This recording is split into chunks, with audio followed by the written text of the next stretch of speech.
Salam sejahtera Malaysia, denyut nadi suara rakyat bergema di channel ini. Jangan lupa tekan butang subscribe, like dan share. Malaysia kita punya, cintai Malaysiaku, kita jaga kita.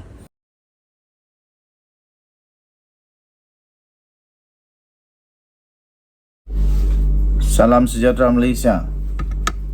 Sanusi kata kalau anak jantan buka semula, bebaskan semula TikToknya. Sekarang Sanusi pun kena jadi anak jantan jugalah. Dia terpaksalah telan ayak lioknya sendiri kerana TikTok Sanusi boleh diakses semula. Harap-harap Sanusi lepas ini dengan setelah ini berhati-hati, jangan posting apa saja yang tak sesuai, no. TikTok Sanusi boleh diakses semula. Jadi ternyata kerajaan ni nak jantan. Ternyata kerajaan ini tak takut dengan Sanusi. Ternyata kerajaan ini tak takut dengan mana-mana orang yang bersalah. Yang bersalah, ada sambungan yang bersalah tapi tak mengaku salah. Yang bersalah tapi tak mengaku bersalah. Jadi akaun TikTok milik Menteri Besar Kedah, Menteri Besar sementara Kedah yang sekarang ini dalam masalah besar kerana sudah pun didakwa dengan dua dakwaan. Satu menghina Sultan Selangor, kedua kerana mempertikaikan Agung, ataupun dia kata Agung tak titah pun untuk buat kerajaan perpaduan. Apa ni Sanusi? Sanusi tak pun. Adakah Sanusi pergi menghadap yang di Pertuan Agong? Tak adalah. Jadi Sanusi sepatutnya diam saja, tak tahu apa-apa, diam-diam saja. Nah, sekarang sudah kena dakwa padan muka. Boleh sudah diakses semula dia punya TikTok selepas disekat sejak Sabtu lalu. Memang patutlah disekat. Memang begitulah undang-undang Malaysia. Kalau kau ada masalah, terutamanya kau terjerumus dengan perbuatan sendiri, terperangkap dengan perbuatan sendiri, kau kena jerat dengan perbuatan sendiri, terutamanya yang membabitkan raja-raja, sultan-sultan dan agama di Malaysia. Jadi memanglah semua orang kena begitulah Sanusi. Tenang saja, bukan kau saja yang kena blok. Semua orang yang buat begitu pun kena blok juga. Jadi selagi kau rakyat Malaysia, memang semua akan menghadapi undang-undang itu. Jadi walaupun menteri besar tapi masih rakyat Malaysia, kalau salah tetap akan diblok juga. Semakan Malaysia kini mendapati kandungan akaun @sanusi.my dapat diakses dengan muat naik video terbaru kira-kira sejam yang lalu. Akaun tersebut telah diikuti lebih 400,000 pengguna media sosial dengan merekod 5.2 juta kesukaan, manakala video paling tinggi ditonton mencapai 1.2 juta kali tontonan.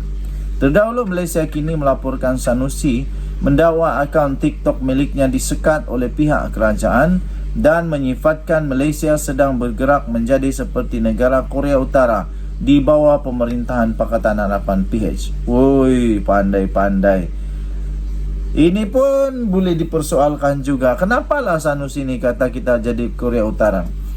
Kenapa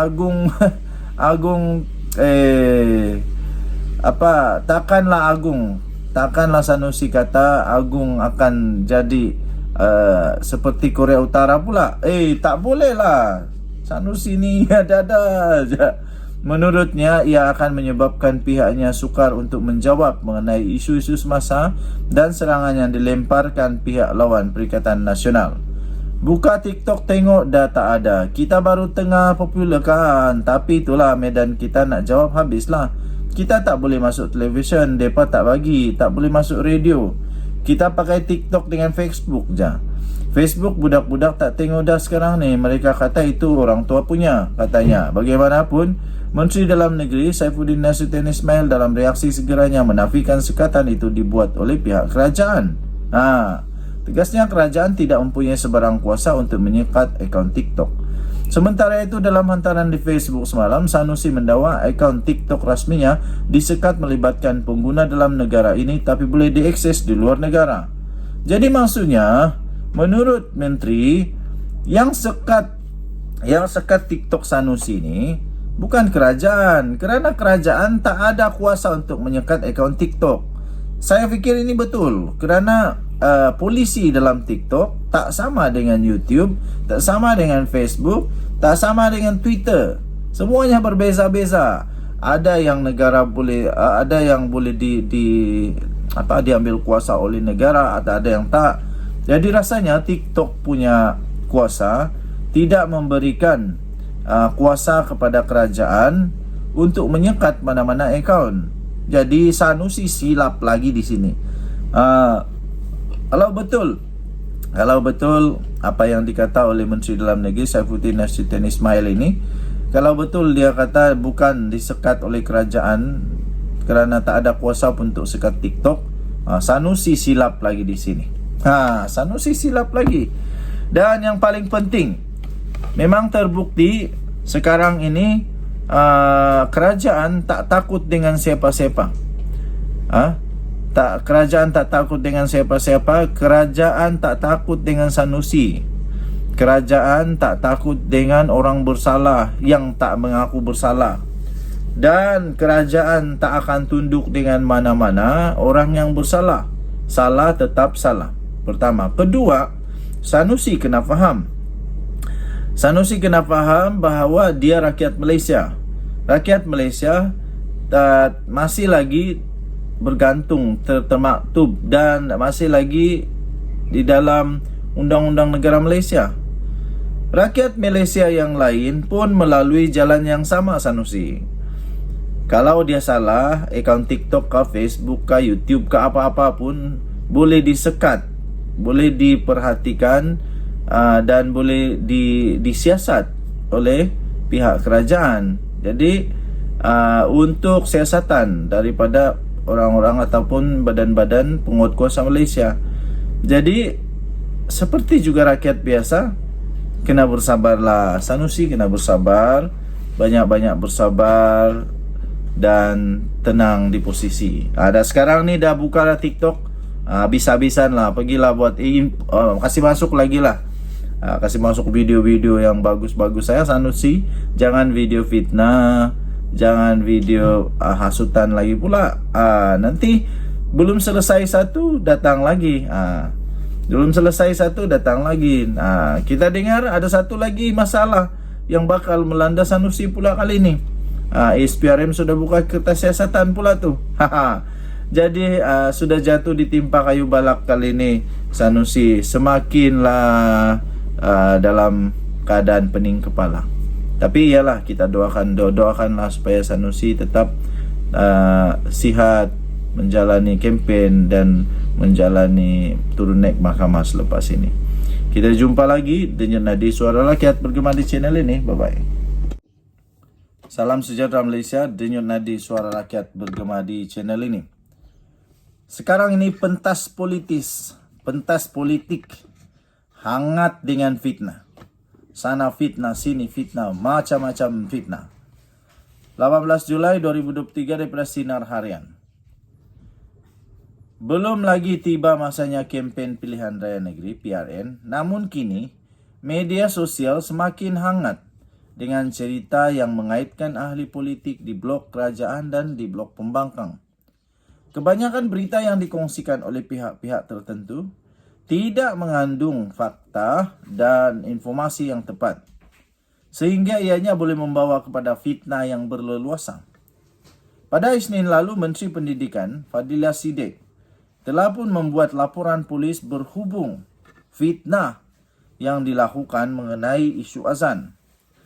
Kenyataan yang dibuat oleh ahli Parlimen Nibong Tebal itu telah diputar belit sehingga boleh menjatuhkan reputasinya. Bukan itu sahaja, terdapat juga maklumat palsu yang dinafikan oleh PAS berkaitan mengajak seramai 200,000 ahlinya untuk turun ke Mahkamah Session Selayang bagi memberi sokongan kepada Menteri Besar Kedah, Datuk Seri Muhammad Sanusi Madnor, berkenaan isu didakwa terhadap pertuduhan mempertikaikan pelantikan Menteri Besar Selangor. Bagaimanapun, Pihak yang menyebarkan berita berunsurkan fitnah itu masih belum diketahui dan ia seolah-olah mahu menjatuhkan lawan. Fitnah membabitkan ahli politik secara langsung, menyebabkan orang ramai, terutamanya pengguna media sosial, berasa sangsi dengan pemimpin yang mereka percaya. Seperti yang diketahui umum, media sosial merupakan perantara yang digunakan oleh masyarakat pada waktu ini, khususnya anak muda, untuk mendapatkan informasi tidak kiralah berkaitan dengan ekonomi, politik, hiburan atau masakan. Keadaan itu secara tidak langsung menyebabkan belia, terutamanya remaja, yang baru pertama kali mau mengundi mungkin akan hilang kepercayaan terhadap parti pilihan. Sudah tentu, golongan tersebut berasa kecewa terhadap isu yang mengaitkan ahli politik pilihan mereka, walaupun berita itu hanya fitnah semata-mata. Kebanyakan mereka tidak mengetahui percaturan politik yang sebenar, sehingga kan menemui jalan buntu dan tidak tahu untuk menyokong mana-mana parti. Oleh yang demikian, politik kotor dengan menabur fitnah terhadap lawan adalah bukan satu tindakan yang tepat kerana ia akan mempengaruhi undi belia. Bentuk politik itu tidak sepatutnya diwariskan kepada generasi yang akan datang, kerana mereka merupakan bakal pemimpin negara. Justru, ahli politik pada masa kini perlu menunjukkan sikap percaturan politik yang baik dan matang, serta membahas kenyataan dengan menggunakan fakta sahaja. Saya setuju dengan ini. Ada parti politik yang memang telah digelar menang fitnah. Selalu saja dia punya orang-orang di dalam politik itu selalu saja kena saman fitnah. Kalah, lepas tu sudah kalah minta maaf. Lepas tu nanti orang lain buat fitnah lagi. Minta maaf lagi, buat fitnah lagi. Minta maaf lagi, buat fitnah lagi. Ulang-ulang begitu. Sepatutnya semua ahli politik, semua parti politik jangan memfitnah. Apalagi kalau dengan politik lepas tu menyentuh pula 3R, terutamanya yang sampai menghina raja-raja Melayu. Tak kiralah dari parti politik mana. Jadi saya setuju dengan artikel ini. Jangan menabur fitnah. Sudahlah berdosa, masuk neraka, buruk lagi, kena denda, kena saman lagi, baru padan muka. Tak kiralah apa agama sekalipun, jangan memfitnah. Tak baik. Jangan kerana nak menang saja, lepas tu memfitnah. Orang yang difitnah, rosaknya namanya. Kita jumpa lagi. Salam sejahtera Malaysia. Bye-bye. Salam sejahtera Malaysia. Selamat pagi tuan-tuan dan perempuan yang dihormati sekalian.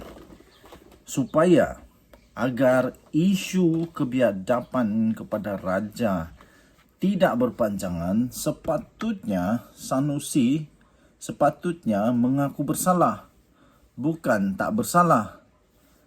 Kerana dengan menyatakan dirinya tak bersalah, seolah-olah orang yang tuduh dia yang bersalah.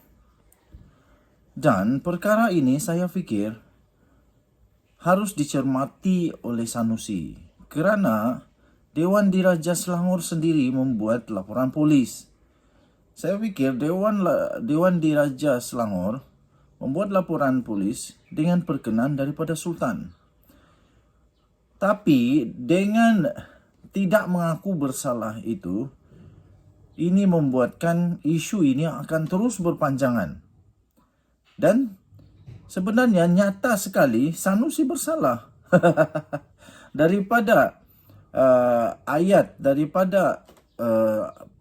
percakapannya itu memang terlalu nyata bahawa itu salah. Atas kedua-dua pertuduhan yang dikenakan terhadapnya di bawah Akta Hasutan, Menteri Besar Kedah, Sanusi Mat Noor, telah membuat pilihan untuk mengaku tidak bersalah di mahkamah. Ini bermakna kes beliau yang mempertikai kebijaksanaan Sultan Selangor dalam melantik Amiruddin Syahri sebagai Menteri Besar dan kewujudan kerajaan perpaduan yang telah dititahkan oleh Yang di-Pertuan Agong akan dibicarakan di depan hakim. Tetapi sebelum ini, Sanusi telah pun mengutus surat kepada Sultan Selangor untuk memohon ampun dan maaf atas keceluparan itu. Bukankah dengan mengutus surat kepada Baginda Sultan Selangor itu bermakna Sanusi sendiri mengakui kesalahannya? Tidak kiralah sama ada dia dilakukan secara sengaja atau tidak sengaja. Kalau sudah mengakui begitu, kenapa sekarang tiba-tiba beliau pula memilih untuk mengaku tidak bersalah di mahkamah dan mau kesnya dibicarakan? Apa sebenarnya yang ingin dibuktikan oleh Sanusi? Kes melibatkan Sanusi ini bukanlah kes politik. Ini adalah kes yang menyentuh kedudukan raja-raja, di mana yang turut membuat laporan polis terhadapnya ialah ahli-ahli Dewan Diraja Selangor sendiri. Selain mengutus surat ampun, memohon ampun, Pesuruhjaya PAS Selangor, Dr. Ahmad Yunus Hairi, turut menghadap Selangor semalam. Walaupun tidak diketahui tujuan serta butiran majlis menghadap itu, adalah dipercayai ia juga bertujuan untuk memanjangkan permohonan maaf atas keceluparan Sanusi itu, serta memberi penjelasan berkenaan dengannya. Bagaimanapun, selepas itu Istana Sultan Selangor mengeluarkan kenyataan isu berkenaan masih belum selesai. Dan berikutan Sanusi membuat keputusan mengaku tidak bersalah atas pertuduhan terhadapnya, bermakna isu dan kes ini menjadi lebih jauh daripada titik penyelesaiannya. Ia akan terus menjadi panjang dan dipanjang-panjangkan. Sepatutnya malah amat terpuji lebih baik sebenarnya jika Sanusi membuat pilihan mengaku bersalah saja atas kedua-dua kesalahan yang dikenakan terhadapnya itu. Dengan mengaku bersalah, bukan saja isu kebiadaban dan keceluparannya dapat dinoktahkan serta-merta, malah ia menunjukkan sikap merendah diri dan kesetiaan tidak berbelah bagi Sanusi terhadap rakyat sebagai rakyat terhadap raja atas isu yang dipertikaikannya itu. Kes akan segera tamat dan tidak menarik lagi untuk dijajah atau dipanjangkan. Dan Sanusi akan lebih dipuji kerana memilih beralah atas kebiadaban dan keceluparannya terhadap dua raja, Sultan Selangor dan Yang di-Pertuan Agong. Sabudin Hussein, 18 Julai 2023. Denyut nadi suara rakyat bergema di channel ini. Kita jumpa lagi. Bye-bye. Salam sejahtera Malaysia. Denyut nadi suara rakyat bergema di channel ini. Akhirnya Datuk Seri Anwar Ibrahim tampil membedas kenyataan daripada Sanusi yang mengatakan bahawa kerajaan takut. Kerajaan tak takut. Kerajaan tak takut. Tapi Sanusi yang dah melebih-lebih. Dah melampau, tak sedar diri. Dan dia juga tidak menghormati lagi ketua Islam sendiri di seluruh negara, di setiap negeri, dan juga pelindung kepada agama dan bangsa Melayu. Akta hasutan tidak dapat dielakkan dalam hal yang berkaitan raja-raja. Itu kata Anwar Ibrahim. Dengar baik-baik kepada Sanusi dan semua yang menyokong Sanusi. Perdana Menteri Anwar Ibrahim menegaskan kedudukan raja-raja Melayu tidak wajar dijadikan bahan dalam ucapan-ucapan dan perbahasan politik. Justru katanya, memandangkan Menteri Besar Sementara Kedah iaitu Muhammad Sanusi Mat Nok yang telah menyentuh mengenai raja-raja, penggunaan akta hasutan terhadapnya tidak lagi dapat dielakkan. Saya fikir Sanusi harus tahu perkara ini. Sanusi itu ketua kerajaan di negeri. Dia tahu perlembagaan. Dia tahu mana yang boleh, mana yang tak boleh. Takkanlah dia tak tahu tentang perkara ini. Penggunaan akta hasutan terhadap Sanusi tidak lagi dapat dielakkan kerana ini sudah menyentuh kepada perkara yang terbesar di negara kita Malaysia, iaitu di mana menyentuh mengenai raja-raja dan di Pertuan Agong pun. Dari segi kata Anwar Ibrahim, saya dari segi dasar mengelakkan menggunakan akta hasutan katanya. Jadi yang ini bila menyentuh kedudukan raja-raja harus kita pelihara. Sanjung dan elak jadi satu wacana perbahasan politik yang tidak sihat, katanya. Tambahnya lagi, soal kritik Perdana Menteri Saya tak pernah guna itu sebagai satu alasan bagi mengenakan tindakan di bawah akta hasutan, katanya. Ketika beliau ditemui pemberita selepas menghadiri program sentuhan Agro Madani peringkat negeri Selangor di Sekincan hari ini. Nah, okey, semua musuh-musuh politik Anwar, sila jelaskan pernahkah Anwar Ibrahim menggunakan akta hasutan ini apabila dia dikritik? Tak pernah rasanya. Tapi ini dah melebihi bila sentuh hal tentang raja. Pengerusi Pakatan Harapan itu mengulas kritikan terhadap penggunaan undang-undang berkenaan yang pernah ditentang oleh gabungannya juga sebelum ini. Anwar juga meminta semua pihak supaya menghormati proses mahkamah. Katanya polis buat siasatan, peguam negara pun pembuat pendakwaan. Jadi saya tidak mau ganggu proses dan saya minta akan teliti pendakwaan. Yang pertama berkenaan dengan laporan dan kemudiannya apa alasan peguam negara yang melihat kepada pendakwaan selepas siasatan polis. Jadi kena hormat proses mahkamah, katanya. Di soal wartawan mengenai keperluan pihak polis menahan Sanusi pada jam 3 pagi, Anwar enggan mengulas lanjut dan sekadar memberitahu tangkapan dibuat berikutan pemantauan rapi oleh polis. Sanusi telah ditahan polis dekat sebuah hotel di Ibu Negara pada jam 3 pagi sebelum dibawa ke Ibu Pejabat Polis Daerah IPD Gombak untuk disiasat di bawah Seksyen 4-1-E Akta Hasutan 1948. Tangkapan itu menimbulkan kecaman dari pelbagai pihak termasuk dari pemimpin PIS sendiri. Tetapi sudah diterangkan oleh Ketua Polis Negara sebentar tadi bahawa itu terjadi kerana Sanusi reject semua telefon polis. Lepas itu polis cuba telefon Negeri Kedah. Negeri Kedah bagi tahu dia ada program dengan Astro dalam satu program. Lepas tu diorang tengok di dalam program itu tak muncul-muncul dia. Di telefon tak angkat-angkat. Habis nak buat macam mana? Terpaksa tangkap lah. Ahli Parlimen Bayan Baru dari PKR Sim Chin beranggapan adalah tidak wajar Sanusi dicukup pada pagi buta sedangkan dia tidak menimbulkan risiko dan melarikan diri. Mungkin waktu ini Sim Zechin ini dia tak tahu perkara yang sebenar, iaitu seperti yang sudah diterangkan oleh pihak polis. Tapi sekarang sudah diberitahu, jadi segalanya sudah jelas sekarang. Okey, jadi tuan-tuan dan puan-puan yang dihormati sekalian, seterusnya Sanusi telah pun dihadapkan di dua mahkamah session Selayang di Kuala Lumpur pada hari ini atas dua pertuduhan menghasut berhubung isu pelantikan Selangor, pelantikan Menteri Besar Selangor, isu pelantikan Menteri Besar Selangor dan juga penubuhan kerajaan paduan. Yang ini pun menyentuh tentang Agung pula. Aduh, makin parah nampaknya Sanusi. Bagaimanapun, Sanusi mengaku tidak bersalah atas kedua pertuduhan yang dikenakan ke atasnya di Mahkamah Session secara berasingan itu. Kedua-dua hakim membenarkan Menteri Besar itu diikat jamin sebanyak RM5,000 dengan seorang penjamin bagi setiap pertuduhan dan mengarahkan tertuduh supaya tidak membuat sebarang komen berhubung kes sehingga kes berkenaan selesai. Hakim menetapkan 4 Oktober untuk sebutan kes bagi serahan dokumen. Denyut nadi suara rakyat bergema di channel ini. Bye-bye.